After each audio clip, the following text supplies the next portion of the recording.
Hola, muy buenos días, tardes o noches, sea el momento del día en el que ustedes estén viendo este video.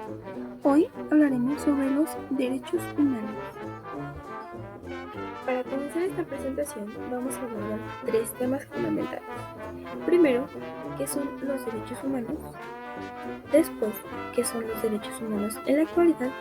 Y por último, vamos a abordar por qué es importante que un pedagogo tenga conocimiento de los derechos humanos y su correlación con la educación.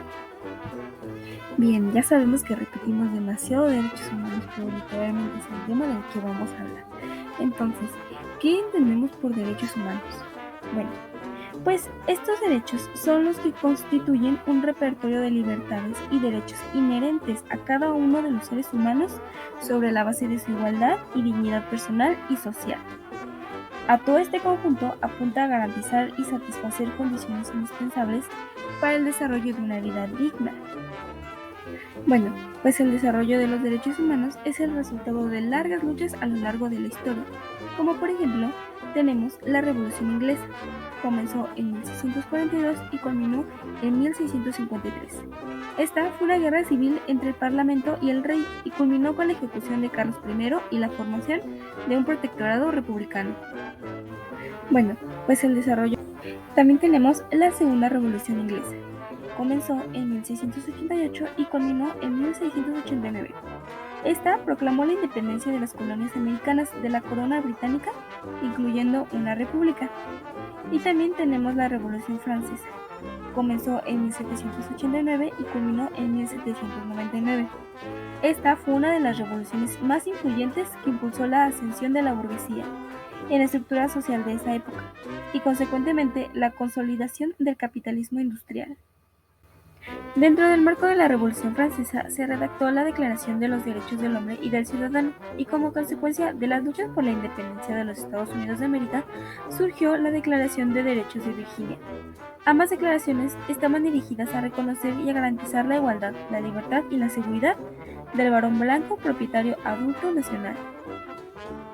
Estos discursos convivieron con la esclavitud y la falta de derechos para mujeres, niños y niñas.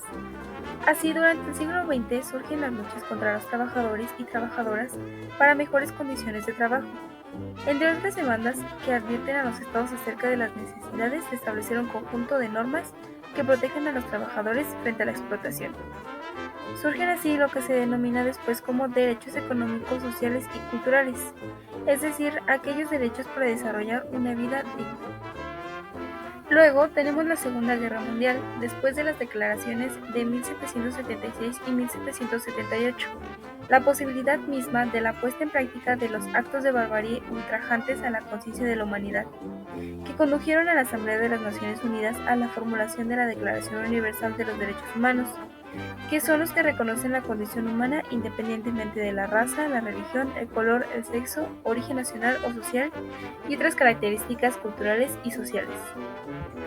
Y bien, desde 1948 podemos observar avances en la codificación de instrumentos de derechos humanos, su incorporación en diversos grados al derecho interno de distintos países y el reconocimiento de un número creciente de derechos que hasta el momento no se hallaban comprendidos en el plexo normativo que conocemos como Derecho Internacional de los Derechos Humanos. En la actualidad, el Derecho Internacional de los Derechos Humanos incluye los siguientes grupos de derechos. Tenemos la primera generación. Esta se encuentra integrada por los denominados derechos civiles y políticos, que imponen al Estado respetar siempre los derechos fundamentales del ser humano, por ejemplo, a la vida, la libertad, la igualdad, etc. Tenemos también la segunda generación, la que constituye los derechos de tipo colectivo, los derechos sociales, económicos y culturales. Estos constituyen una obligación de hacer del Estado y son de satisfacción progresiva de acuerdo a las posibilidades económicas del mismo. Y por último tenemos la tercera generación. En esta se forma por los llamados derechos de los pueblos o de solidaridad. Surgen en nuestro tiempo como respuesta a la necesidad de cooperación entre las naciones, así como de los distintos grupos que la integran. Y para poder finalizar, concluimos que los derechos humanos se formaron gracias a todas esas personas que lucharon por ellos, por tantas desigualdades, tanta discriminación, tanta carencia entre la ciudadanía y que sabemos aún existen muchísimas más por las cuales estamos luchando. Estamos tratando de cambiar.